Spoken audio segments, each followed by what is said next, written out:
j'ai l'impression que le Leinster, ils peuvent s'adapter stratégiquement à n'importe quelle équipe, quels que soient les styles de jeu.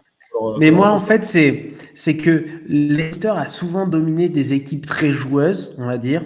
Et par contre, quand ils se sont retrouvés face à des La Rochelle en finale, qui est une équipe, pareil, très schématisée, très programmée, très dans le respect d'un plan de jeu, là, ils se sont mis à douter. Rugby Show, ça va te donner très chaud. Rugby Show, ça s'écoute entre poteaux. Rugby Show, en métro ou au boulot. Rugby Show, des débats et des pronos. Rugby Show, bienvenue au Rugby Show. Ouh, qu'est-ce qu'on est content de vous retrouver aujourd'hui pour le 47e épisode du Rugby Show. Et oui, Clément est toujours porté disparu. Il nous avait annoncé 2 semaines de vacances, mais ça fait déjà 1 mois qu'on n'a pas entendu de nouvelles. Clément, rejoins-nous vite. Le 47e département français, c'est le Lot-et-Garonne. Et oui, Dieu sait que l'eau de la Garonne a coulé sous les ponts toulousains ce week-end. Et elle a même failli déborder, faisant ruisseler avec elle une pluie d'essais au nombre de 10 ce dimanche sur la pelouse du stadium. Et c'est peut-être donc ça, une rivière bouillonnante d'énergie qui a manqué à Clermont-Ferrand ce week-end, qui pourtant était assoiffée d'envie de pouvoir boire à nouveau dans la grande, dans l'immense Challenge Cup. Alors pour débriefer entre autres de cette noyade auvergnate et de cette cascade toulousaine, mes chroniqueurs préférés sont au studio, au chaud comme des mongolitos. Berton et Thomas, comment ça va les gars ? Ça va pas du tout, putain, j'en ai marre de perdre, les gars, j'en ai marre. Putain. Et ouais, l'ASM qui s'incline 32-31, ça. Ouais, il fait meilleur d'être supporter toulousain que d'être supporter clermontois ces dernières semaines, ça c'est sûr. Ouais, ces dernières années. ouais, ça va. Ces dernières années, et malheureusement, j'ai l'impression que c'est parti pour durer, les gars. C'est pas encore tout de suite que les courbes de progression et de performance vont s'inverser. Inversion des courbes de forme. Ouais. Inversion. Ouais, c'est un match, on va dire, au regard de notre saison, ce match, il est typique de notre saison. C'est-à-dire, on arrive, on y croit. On est à 1 point de gagner. Et puis, on s'écroule à la fin. L'arbitre n'a pas aidé, bien sûr. Je tiens à le souligner quand même. Ça, c'est très triste pour Clermont. Franchement, quand Jurand marque et quand il n'y a pas laissé de pénalité accordée, on aurait pu prendre 25 points d'avance. 25 points d'avance et à la fin, on arrive à mourir à 1 point. Bon allez, Elios, on va parler de quoi aujourd'hui ? Écoute, c'est vrai que c'est la dure loi du rugby, mais nous, on va essayer un peu de ramener un peu de positif dans ce week-end qui a été plein d'éclaircies, mais aussi très terne pour d'autres. On commencera avec le programme que vous commencez un peu à connaître, notre nouveau format depuis 2 ou 3 épisodes. On commencera par le chiffre du week-end que nous présentera notre ami Victor Berton, suivi du vrai ou chaud habituellement présenté par Thomas. Un magnifique 1 contre 1, un débat sur la finale entre le Leinster et Toulouse juste ensuite. On l'attend celui-là. On l'attend de pied ferme. Je suis chaud. J'ai les arguments taillés au couteau. Ensuite, on enchaînera avec un tu préfères classique de notre ami Berton. Et je vous présenterai tout ça pour finir, les pronostics de la semaine avec la chronique du ticket, le mois perdant. Mais sans plus attendre, commençons avec le chiffre du week-end. Trompette!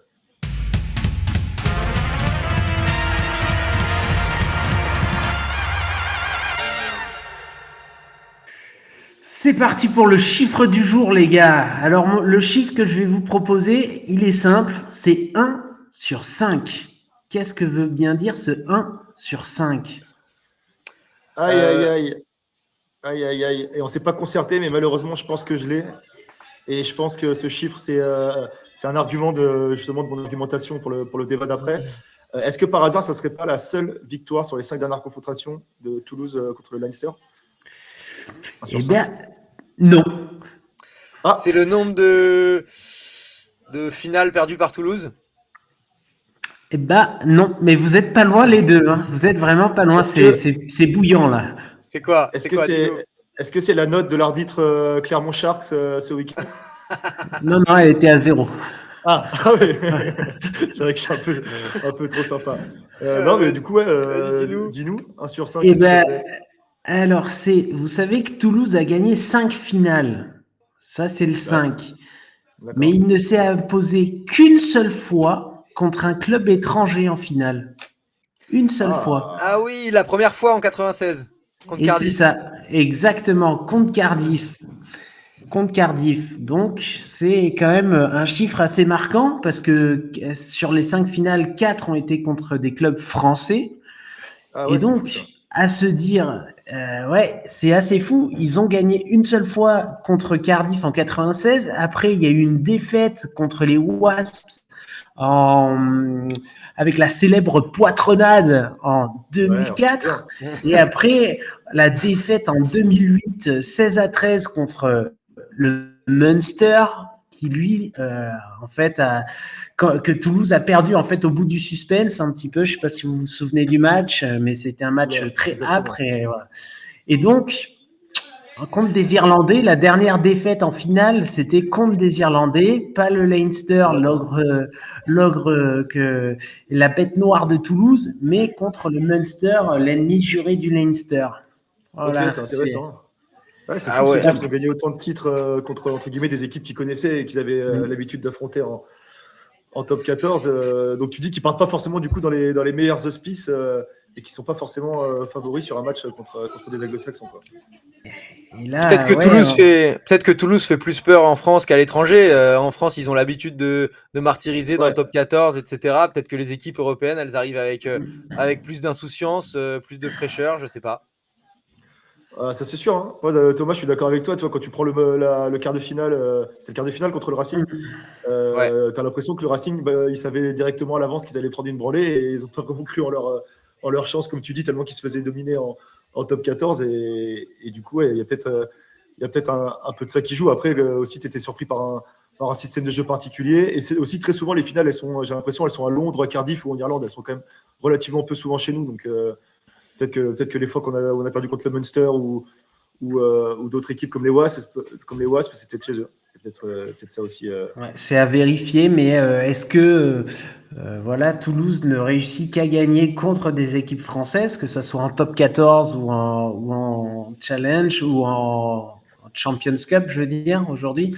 Bon, ça c'est à définir, mais ça nous emmène peut-être vers le débat du jour. On se lance, les gars? Vous êtes prêts? Vous êtes prêts à aller à la mort?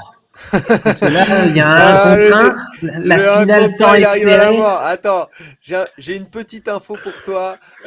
Juste avant T'es trop pressé. juste avant de rentrer dans ce débat, sois pas trop pressé. Il y a un petit viré ou chaud qui nous attend et on vous y emmène tout de suite. Allez, trompette.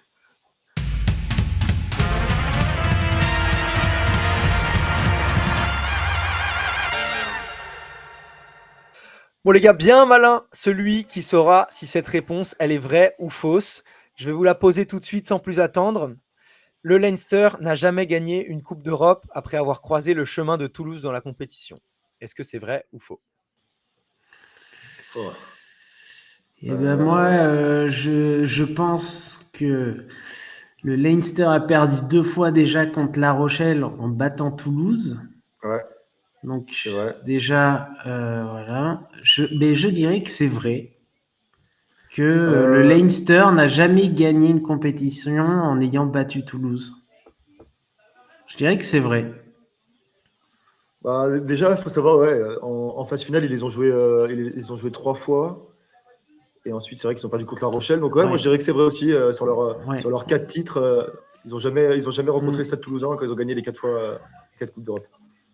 Bravo les gars, effectivement, on parlait du Leinster qui est la bête noire de Toulouse, mais il se trouve que c'est peut-être l'inverse. Toulouse, même s'ils se font battre par le Leinster, au final, ils les empêchent de gagner leur compétition d'une manière ou d'une autre. À chaque fois qu'il y a une rencontre entre les deux, en 2022, en 2023, tu l'avais dit Victor, ils ont perdu en demi-finale Toulouse contre le Leinster qui était après aller échouer en finale. En 2019, c'était la même histoire. Toulouse perd en demi et le Leinster va s'incliner en finale. Et ensuite, les autres finales que le Leinster avait gagnées, c'est-à-dire qui sont au nombre de 4, Toulouse n'avait pas croisé le chemin de l'ogre irlandais pendant la compétition. Ouais, d'ailleurs, ça fait depuis 2018 qu'ils n'ont pas gagné, donc il faudrait qu'ils se bougent un peu le cul. Hein. Ouais, mais coup, ça après, la première fois. Le Leinster a quand même gagné 4 éditions depuis 2009. Alors que Toulouse, bon, on dit qu'ils ont 5 étoiles, mais la première a été en 96, etc. Au final, pendant que Toulouse en a gagné 2, le Leinster en a gagné 4. Quoi. c'est Ouais, vrai. c'est vrai. Hein, 96, quand même, la dernière victoire de Toulouse contre un club étranger, ça commence à remonter. En finale. Ouais. En finale, ouais, bah, c'est quand Ouais. Et même. du coup, Thomas, tu confirmes que si le Leinster s'impose contre Toulouse en finale, ce sera du coup la première fois qu'ils les battent et qu'ils gagnent la coupe. Ça Ces serait deux du coup, événements se produisent en même temps. Ça serait du coup une grande première. Mais bon, après, là, on imagine que c'est presque du 50-50 hein, quand on regarde un petit peu le parcours du Leinster dans la compétition. Eux, ils ont battu leur bête noire pour le coup, qui était La Rochelle, qui les faisait tomber 2 fois d'affilée en finale et ils les ont d'ailleurs Ouais, atomisés en huitième. Et puis après, c'était presque une balade leur parcours jusqu'à la finale, qui était maîtrisé. Donc, euh, donc franchement, bah, écoute, ils arrivent plein d'armes. Hein. La demi-finale, vous en avez pensé quoi un peu de leur demi-finale contre Northampton? Ah, c'était honnêtement, intéressant. franchement, c'était hyper intéressant dans le sens où tu as l'impression qu'à la mi-temps, ils allaient leur en mettre mais 50, tellement ils Ouais. dominaient. Enfin, voilà. Et on a vu une équipe de Northampton qui, en fait, aurait dû gagner, quoi. À la fin, qui s'est réveillée, qui avait fermé un peu le jeu et qui a repris un peu sur les basiques, un peu les prendre devant, les avant. Et puis ils ont failli y arriver s'ils faisaient pas un peu la petite bourde à la fin aussi, à se débarrasser un petit peu du ballon bêtement. Ouais. C'est Après, dans Southampton, c'était quand même les premiers. Tu vois, la différence des Harlequins, Toulouse, ils ont réussi à les battre relativement facile, puisque les Harlequins, je crois que c'est des 5e, 6e ou milieu de classement dans leur classement anglais. Dans Southampton, ils sont quand même largement premiers, je crois, en premiership anglaise. Donc, c'était quand même un autre poisson. Mais ouais, moi, j'étais vachement étonné. Et on y reviendra après dans le débat. Mais je pense que du coup, le Leinster, ça montre un petit signe de fébrilité. Je pense qu'ils ont contrôlé le match depuis le début et qu'ils ne sont pas forcément fait trop peur et que s'il avait fallu réaccélérer à un moment, ils auraient pu réaccélérer, mais ça montre quand même qu'ils ne gagnent pas forcément tous les matchs hyper facilement et je pense que c'est plutôt de bonne augure contre Toulouse. Hein. Ouais, un peu à l'image de Toulouse finalement, qui s'est relâché en deuxième mi-temps et qui a failli voir les Harlequins revenir. Ils ont peut-être mis le coup d'accélérateur plus tôt. Il y a eu le grattage d'Aldeguerri sur les 5 mètres. Il y a eu le carton jaune qui les ont fait reprendre un peu, recontrôler ce match en sortant, on va dire, de la zone rouge. Mais au final, deux équipes ultra dominatrices qui ont failli perdre, quoi. Ben, on les a vus presque douter dans ces temps faibles. Souvent, on dit la force des grandes équipes, c'est de savoir contrôler ces temps faibles. Et là, on parle des deux géants quand même européens et ben, les deux ont douté à un moment donné dans le match, mais les Ouais, deux ont quand même réussi à gagner. Voilà, c'est ça. Moi, ces deux équipes-là, les gars, je sais pas vous, mais moi, elles me font penser un peu aux All Blacks à l'époque où vous avez vraiment leur domination sans appel dans les années 2010. Tu as l'impression que même quand il y a une équipe qui rivalise un petit peu avec eux et qui les fait douter, les gars, ils sont quand même en mesure, ils ont tellement confiance en leur collectif qu'ils sont en mesure de réaccélérer et de remettre le petit coup de rein qu'il faut à la fin pour remporter le match. Honnêtement, c'est vraiment deux équipes qui m'impressionnent et j'ai l'impression qu'elles sont sur un même pied d'égalité. Mais il n'y aura qu'un seul gagnant, les gars, à la fin de cette compétition. Victor, je sais que tout à l'heure, tu étais super impatient et super pressé de lancer ce débat. Donc, Allons-y. tu vas pouvoir le lancer juste après les trompettes.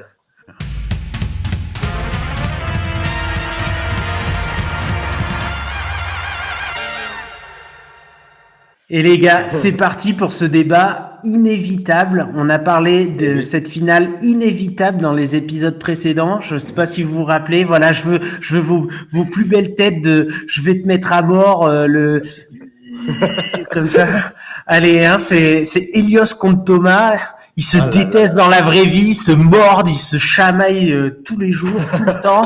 C'est hallucinant. Là, c'est le débat de l'année. Alors les gars, c'est parti. C'est les géants du rugby européen, le Stade Toulousain, 5 titres, et le Leinster, 4, qui vont s'affronter pour la première fois en finale de la compétition le 25 mai au Tottenham Stadium de Londres. Leinster, la bête noire de Toulouse, a l'occasion d'égaliser au palmarès européen. Pour rappel, Leinster, c'est 4 titres pour sa 8e finale dans son histoire, dont 3 qui sont d'affilée. Toulouse, lui, en revanche, c'est 5 victoires en 7 finales, qualifié maintenant pour la 8e finale. Et est-ce qu'ils veulent pas laisser revenir, bien sûr, sa bête noire contre qui ils se sont fait éliminer 2 fois en demi-finale les 2 dernières années? Alors, qui va gagner? Là, c'est la question que je vous pose. Et donc, du coup, je crois qu'Elios, toi, tu vas prôner Leinster Et C'est exactement toi, ça. Thomas, Toulouse. Alors c'est parti, je vais vous laisser 30 secondes de pur bonheur parce que ce débat, on l'a attendu depuis un moment. Elios contre Thomas. Allez, qui commence, pile ou face? Pile ou face? Vas-y Lucien, fais-nous pile ou face. Vous l'entendez pas? Allez, Elios, je t'en prie, vas-y. On a Lucien le stagiaire en backstage. Ah. Allez, je commence avec le Leinster. Thomas, c'est ça? Vas-y, tu commences avec le Leinster et je te termine avec Toulouse. Allez, 3, 2, 1, top chrono. Alors c'est très simple les gars, c'est le Leinster, l'équipe d'Irlande contre le Stade Toulousain, l'équipe de France. Qui a gagné la dernière confrontation? C'est bien évidemment l'Irlande, donc je vois une issue exactement similaire pour cette finale de Champions Cup. Et mon deuxième argument, il va être très factuel, il va être statistique, les hommes mentent et pas les chiffres. Sur les 5 dernières rencontres entre ces deux équipes, le Leinster a gagné à 4 reprises et Toulouse, sur sa seule victoire, n'a gagné que d'1 point, alors qu'ils ont essuyé des grandes branlées sur les autres matchs. Donc je vois un avantage psychologique et stratégique net pour les Leinstermen. Top à la vachette. Ouh, t'es mort. Bel argument. Mais Thomas, on compte sur toi parce que bon, les Irlandais, on les déteste. Ouais. Bien Après, sûr, moi, je ne veux pas c'est influencer une- l'arbitre, mais moi, ça restera très statistique, très factuel. Donc, je vois pas comment on peut dire que j'ai Ouais. pas. Voilà. À Mais toi, bon. Thomas, c'est parti pour 3, 2, 1, top chrono. Le Stade Toulousain s'avance dans cette finale avec un avantage psychologique. Ils s'avancent à ce stade de la compétition où ils n'ont pas perdu depuis 2008, pendant que le Leinster a perdu ses 3 dernières finales dans les 5 dernières années. La Champions Cup, c'est la priorité de Toulouse cette année, et quand on a un objectif en tête avec un effectif comme celui-ci, au complet, je peux vous dire qu'on est favori contre n'importe quelle équipe. Toulouse va décrocher une 6e étoile. C'est beau, 26 secondes pour un bel argumentaire, bien placé, sans hésitation. Attention. Hein. T'arrives même à finir avant les 30 secondes, ça c'est fort ça. Ouais. Ah, bah, il a l'habitude. Ouais, je voulais pas en venir là. Et Victor, avec ta classe qui t'est propre, il a mis les 2 pieds dans le plat. Non, mais Thomas, honnêtement, les arguments assez convaincants. Après, moi, le petit bémol que je t'accorderai, c'est que tu viens déterrer les archives du passé. Bon, en 2008, ça fait quand même vieux. Et j'ai pas trouvé que tu avais un ton très convaincant. Je te sentais pas habité par tes idées. Ouais, mais je pense que la banda Toto, elle est habitée. Et ça, je peux te le dire. elle est habitée, on l'a vu. Ouais, mais le mec, il est au top de sa forme. T'as tous les joueurs qui sont revenus. Ramos, là, qui était même Ramos, il était sur le banc, tranquille, il a soufflé un peu. Je peux te dire que le 25 mai, il n'en manquera pas un seul. Même Blair qui s'est fait refaire le pif. Ouais. Non, c'est vrai. Après, c'est vrai que si on regarde les derniers matchs de la saison, on voit Leinster, comme vous dites, en demi-finale, vraiment encore plus douté que Toulouse. Ouais. Après, est-ce que Northampton, qui était une équipe plutôt similaire au Leinster, c'est-à-dire très physique devant, pas forcément très joueuse, elle a fait douter, on va dire, l'équipe hyper bien huilée du Leinster, qui a un jeu très millimétré, mais très carré, très, très programmé. Alors que Toulouse, c'est jeu dans le désordre, et eux ont douté un petit peu, mais contre une équipe qui était pareille, qui joue dans le désordre à fond. On a vu une équipe ultra offensive quand même des Harlequins. Et en fait, c'est des oppositions vraiment de style, les deux équipes. Et donc, c'est qui va réussir à tenir peut-être un peu le ballon, parce que voilà. Est-ce que, on va dire, le temps peut aussi compter beaucoup. Imaginez à Londres, il fait une grosse pluie, ça sera pas du tout à l'avantage de Toulouse. Je sais pas, c'est deux équipes joueuses. Hein, le Leinster, ils sont quand même là à faire des grosses combis bien huilées. Je peux te dire que de la pluie, ça peut mettre des grains de sable dans ces rouages qui sont bien huilés. Et Toulouse devant, franchement, c'est pas les derniers. Hein. Au contraire, c'est pour ça qu'ils arrivent à si bien jouer derrière. C'est parce que devant, ils sont tellement conquérants. Donc je pense que là, franchement, cette année, ils ont les armes. Hein. Au moins ça. Non, mais là. Moi, j'ai l'impression qu'on se dit la même chose tous les ans, que ce soit entre le France-Angleterre ou les Toulouse-Leinster. On se dit, ouais, Toulouse cette année, ça envoie du jeu dans tous les sens, ça marque 5, 6, 7 essais, même 40 points à chaque match. Et on a toujours le petit espoir que le jeu, la fantaisie prime un peu sur les attaques bien huilées et tout ce qui est un jeu très carré, très schématisé des Leinstermen. À chaque fois, on a de l'espoir et au final, on trouve pratiquement jamais la faille, à part dans des matchs complètement fous comme la finale où La Rochelle a réussi à faire une remontada, mais à part des scénarios complètement incroyables, c'est toujours malheureusement la propreté et la clinicité du Leinster qui l'emporte. Donc moi, malheureusement, même si j'aimerais de tout cœur que Toulouse l'emporte, j'ai l'impression que le Leinster, ils peuvent s'adapter stratégiquement à n'importe quelle équipe, quels que soient les styles de jeu. Mais moi, en fait, c'est que Leicester a souvent dominé des équipes très joueuses, on va dire. Et par contre, quand ils se sont retrouvés face à des La Rochelle en finale, qui est une équipe, pareil, très schématisée, très programmée, très dans le respect d'un plan de jeu, là, ils se sont mis à douter parce que c'était vraiment un défi physique, et au défi physique, voilà. Après, ce que tu dis aussi, je les trouve très, très conquérants aussi, Toulouse, par rapport peut-être aux 2 dernières années, enfin, avec le poids comme Meafou, comme Cro, qui fait 30 plaquages dans le match. Enfin, on voit quand même des vrais guerriers sur le terrain, pas simplement que des fantasques comme Paul Coste ou autres, enfin, ou Dupont, mais vraiment aussi une équipe très dominante devant. Et ça, c'est quand même le gros point positif pour Toulouse. Et moi, je pense un autre point positif assez important à notifier pour Toulouse, c'est que d'habitude, ils sont toujours un peu ric-rac sur la course au top 6. Du coup, ils doivent jouer les deux championnats parallèlement. Et donc, les mecs, ils arrivent en finale de la Champions Cup ou en demi-finale de la Champions Cup, souvent assez éreintés. Et là c'est l'inverse. Là, Toulouse, ils sont deuxièmes. Ils ont une fin de championnat assez facile. Ils savent qu'ils vont pouvoir se qualifier. Donc, ils vont pouvoir faire un petit peu tourner. En plus, on a vu qu'avec leur équipe bis, voire leur équipe C, ils étaient capables de gagner des matchs. Donc, toi, la finale dans 3 semaines, là, pour une fois, Toulouse, ils vont pouvoir gérer leur effectif au mieux pour arriver au pic de leur forme. Et moi, je pense que c'est une des seules années où ils ont ce calendrier-là. Donc c'est ça aussi la petite clé qui peut faire la différence. On se parle souvent des calendriers qui ne sont pas du tout chargés de la même façon des deux côtés et qui donnent un avantage au Leinster.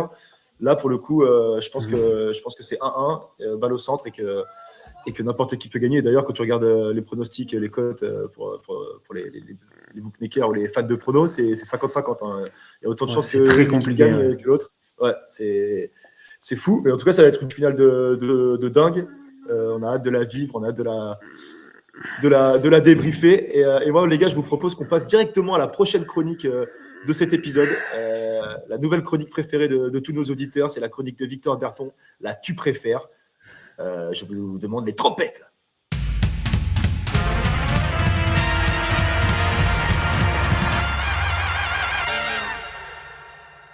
C'est parti pour votre chronique vraiment préférée. La préférée des préférés, c'est ma chronique, à moi, qu'à moi. C'est la Tu préfères. Maintenant, c'est programmé. Je vais commencer par toi, Elios. Elios, toi, fantasque du rugby, qui aime être un peu nonchalant, un peu arrogant. Tu préfères être le nonchalant Ntamak ou l'arrogant Smith? Alors celle-là, elle est écrite. Et en plus, c'est vrai que je suis un petit peu arrogant sur le terrain. C'est vrai que j'aime bien brancher mon vis-à-vis. Je suis jamais violent, je mets jamais de fourchette ou dans le cul ou quoi que ce soit. Je reste uniquement vocal, mais ça marche très bien. Ça marche très bien. Et j'ai aussi une autre particularité dans mon jeu, c'est que j'ai du sang, j'ai de l'ADN fidjien. Et Marcus Smith, il est addict au pas de loi, foncièrement, originellement fidjien. Donc sans hésiter, je dirais Marcus Smith. D'ailleurs, sur la demi-finale, il touche, je crois, 30 ballons et il fait 100 mètres balle en main, alors que Ntamak, à la côté, qui est plus sobre, touche la moitié des ballons et fait 2 fois moins de mètres ballon en main. Donc je préfère largement le style de Marcus Smith. En plus, c'est vraiment une vraie tête de pute, une vraie tête de con. Donc moi, honnêtement, j'adore. Je m'identifie à 100% à ce joueur. Après, chacun joue avec son style, chacun joue avec son numéro 9 aussi, hein, parce que quand tu as un 9 dynamiteur comme Dupont, t'as pas intérêt à foutre trop le bordel, sinon le 12, il va pas toucher une gonfle du match. Mais quand tu as un Danny Kerr avant Marcus Smith, faut bien aller mettre de la folie, parce que je peux te dire que Danny Kerr, du haut de ses 46 ans... moi ça reste un grand neuf. Danny Kerr, j'adore. J'aimerais trop faire une grosse bringue avec lui. Franchement, je pense qu'en troisième mi-temps, ça doit être un des plus fous que tu puisses rencontrer. C'est sûr. Ils ont quelques belles gloires, les Anglais, mais là, avec Mitchell maintenant qui arrive derrière, on n'a plus grand chose à leur envier. Ouais, mais du coup, pour répondre à ta question, ça sera Marcus Smith. Et d'ailleurs, j'ai hâte de le voir sur les pelouses françaises, voire corésiennes de notre championnat. Ah, ça, ouais. Il a refusé quand même de venir au Racing Métro, mais il a dit en après-match que une carrière de joueur était assez courte et qu'il rêverait un Ouais. jour de jouer en top 14. Donc, Marcus, Ramener la lèche. écoute-moi, viens à Clermont, on n'a pas de 10, il sait même pas mettre une pénalité à 30 mètres face au poteau, Mélo.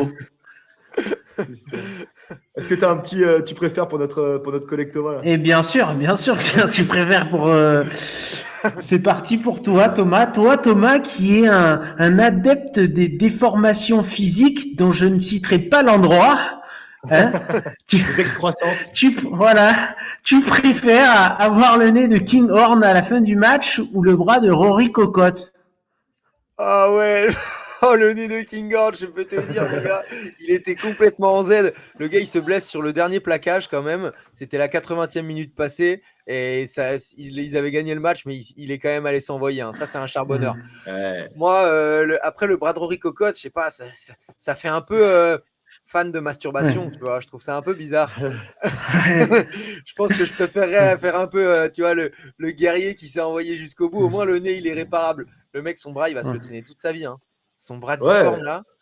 Et le nez, Ah ouais. le nez est réparable. Et moi, ce qui m'a un peu trouvé le cul interloqué sur Rugby Rama tout à l'heure, c'est qu'ils se posaient la question, les journalistes de Rugby Rama, de savoir s'il allait jouer contre le Stade Français samedi.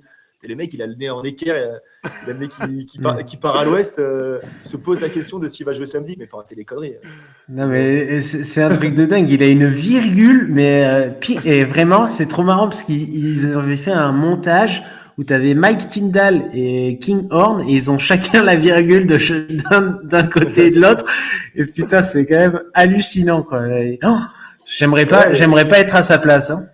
Ouais, d'après les rumeurs, la virgule, le logo emblématique de Nike a été inspiré par Kinghorn d'ailleurs. Ouais. Donc, c'est pas impossible. Non, il a un procès au cul pour l'utilisation de propriété intellectuelle. Non, mais il doit respirer par l'œil maintenant, tu vois.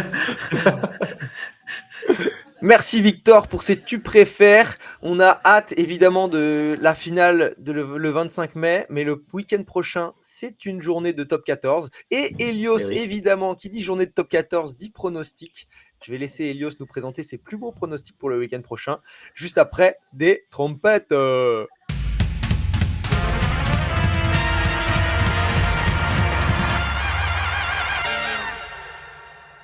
Et oui, salut les gars, très heureux de vous retrouver une nouvelle fois pour clôturer cet épisode avec cette magnifique chronique du ticket le plus perdant. J'ai mal commencé ce nouveau format en vous prédisant la victoire de l'essai de Teddy Thomas, mais cette fois-ci, je vais vous donner quelques petites actualisations sur mes pronos de la semaine dernière. Toulouse est bel et bien en finale et Clermont ne l'est pas. Donc je rebondis un petit peu avec un tout petit peu de succès. Je vais maintenant passer à la prochaine journée de top 14 parce que oui, on vous le rappelle, la finale de Champions Cup se déroule fin mai et ne sera que dans 3 semaines. Je ne vais pas vous emmerder, les gars. En ouverture de cette journée française, il y a Van Brive, mais j'imagine que vous ne saviez même pas que Van était en Pro D2. Donc, on va se concentrer sur le retour du top 14. Et moi, cette semaine, les gars, malheureusement, je ne vois pas beaucoup de surprises parce qu'il y a beaucoup de matchs qui sont un petit peu gagnés d'avance. La seule surprise que je vois cette semaine, c'est le grand MHR avec tous ces Sud-Africains, tous ces mercenaires, se sauver un peu le cul, faire plaisir à Moed Altrad qui est sous perfusion depuis 3 mois. Et les gars, je vois bien moi le MHR aller s'imposer à Pierre Fabre, à Castres, qui n'est plus du tout un château imprenable, étant donné qu'ils ont perdu leurs 2 ou 3 derniers matchs à domicile. Je vois bien Montpellier enfoncer Bayonne et envoyer Bayonne vers le match de barrage à la fin de la saison. Qu'est-ce que vous en pensez? C'est la surprise, selon moi, de ce week-end. Qu'est-ce que tu en penses? Moi, franchement, je vois ça compliqué. Et puis, en plus, j'espère tellement que Clermont va se sauver facilement. Et ma chère, c'est les favoris pour être 13e maintenant. Ouais, à Castres qui joue encore la qualif dans l'espoir, qui est chez lui, qui reçoit le dernier. Ah bah Castres, ils sont toujours là au classement, enfin un peu dans le ventre mou, mais ils sont quand même 8e, 50 points, le 6e est à 55 et ils peuvent en cas de victoire même bonifiée repasser 6e, on sait jamais. Moi je le vois quand même compliqué et Castres, c'est pas une forteresse imprenable cette année parce qu'ils ont même perdu contre Clermont, mais ça reste quand même une contre équipe Clermont, quoi. difficile à domicile. Ouais, même contre Clermont. Même contre nous, ouais. Par contre, je ne sais pas, par exemple, le Stade Français qui se déplace à Toulouse, qui va jouer la première place, Toulouse qui va peut-être faire un petit peu tourner pour s'assurer de ne pas blesser ses cadres. Bon, ça peut être aussi une surprise. Clermont qui va jouer sa saison à Perpignan, un peu un concurrent direct pour se qualifier, ça peut être une surprise. Attends, je te coupe directement. Comment est-ce que tu mets Clermont et Perpignan dans le même bateau, comme quoi vous avez les mêmes objectifs? Il y a 6 points d'écart quand même entre vous. Il y a 6 points d'écart. Vous avez eu de la chance de vous sauver de la zone de relégable la semaine dernière. Mais non, nous, notre objectif, c'est le top 6. Eux, leur objectif, c'est d'éviter la 13e place. Mais au final, ce qu'ils vont faire, c'est le top 6. Et nous, on va juste éviter la 13e place. Oui. Ouais, mais je veux dire, si tu gagnes un peu contre Perpignan, tu reviens juste aux portes du top 6 pour Clermont. Ils jouent après 2 autres matchs à domicile. Ils vont jouer contre Toulon, qui est le 6e, pour jouer peut-être aussi une qualif. On ne sait jamais. Clermont, ça reste Clermont tout de même. On a vu quand même une équipe faire un sacré match quand même contre une équipe des Sharks qui est composée de la moitié des équipes d'Afrique du Sud. Moi, je pense que Clermont peut faire la surprise aussi à Perpignan. Et Perpignan, ça reste Perpignan, si vous voulez, ça reste Perpignan. Ils sont capables de perdre à domicile. Ouais, ils sont capables de perdre à domicile. Mais bon, franchement, j'ai hâte du prochain épisode du Rugby Show pour qu'on puisse débriefer ses pronostics et qu'Elios continue sur sa lancée de 0 point de T. J'y crois. À fond. Bon. Merci les gars d'avoir été là pour cet épisode du Rugby Show. On a hâte du week-end de top 14 le week-end prochain. On a hâte de cette finale Toulouse-Leinster et pas de cette finale avec Clermont. On a aussi hâte de vous présenter notre nouveau stagiaire. Il s'appelle Lucien. Il est très beau, il est grand et fort et il est en train de préparer sa vidéo de préparation. Un fervent fan de Villeneuve d'Ascq et aussi de La Rochelle. Voilà. Ouais, la famille du Rugby Show s'agrandit. Vous saurez tout en nous suivant sur les réseaux. On fera des petites vidéos de présentation avec le stagiaire très prochainement. En attendant, restez connectés. Et n'oubliez jamais, surtout, le Rugby Show. C'est chaud, gros. Oh, le stagiaire, il est encore plus chaud, gros. Oh, c'est bouillard, il est bouillard. Il va faire des cafés chaud. Oh, les cafés, chaud. Il m'a brûlé avec son café. Des débats et des pronos. Alain Clément, il est chaud.